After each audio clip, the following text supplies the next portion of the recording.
If you want to learn how to use CapCut on a laptop, this video will walk you through the full process step by step, even if you are a complete beginner. CapCut is one of the easiest video editors to use on a computer. And once you understand the basic workflow, you can start editing faster, adding effects, creating captions, and exporting professional-looking videos without feeling overwhelmed.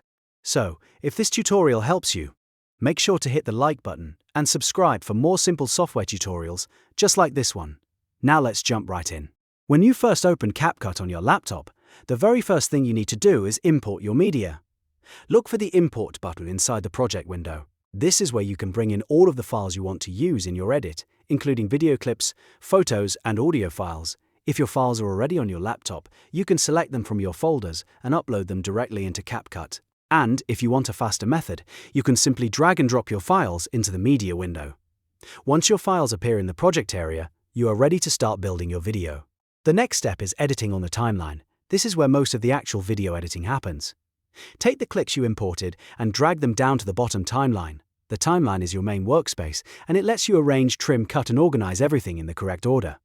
If you want to remove a section you do not need, place the playhead at the exact point where you want the cut, then use the split icon. You can also press the B key as a shortcut to split the clip quickly. After that, click on the unwanted clip segment and delete it.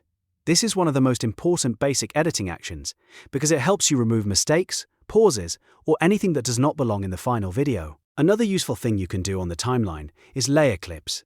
If you have extra images, video inserts, or screen recordings, you can drag them above the main timeline to use them as B-roll or overlays. This is great for making your videos more engaging, especially if you want to show examples, highlight something on screen, or add visual variety while you talk. Learning how to stack clips properly can make your edits look much more polished and professional. Once your clips are arranged, you can start enhancing your video with effects and text. At the top and left side of the CapCut interface, you will find several toolbars with different editing options. You can browse audio if you want to add background music or sound effects. You can use text if you want titles, labels, subtitles, or on-screen notes. You can also explore stickers, effects, and transitions to make your video more dynamic. These tools are especially useful if you want your content to look more modern and attention-grabbing. If you want quick subtitles, CapCut makes that process really easy too. Go to Text, then choose Auto Captions. This feature can automatically generate captions from your video's transcript, saving you a huge amount of time. After the captions are created, you can still edit them manually to fix any words, adjust timing, or change the style so they match your video. Auto Captions are very useful for tutorials, talking head videos, and content where accessibility and viewer attention matter. Now let's move to the final step, which is exporting your finished video. Once you are happy with your edit, look to the top right corner and click the Export button. CapCut will then ask you to choose a file name and select where you want to save the video on your laptop. Make sure you also check the resolution before exporting, because this affects the quality of the final file. If you are posting on YouTube, you will usually want to export in a high resolution so the video looks sharp and clear. After everything is set, confirm the export and let CapCut render your project. And that's the full beginner workflow for how to use CapCut on a laptop.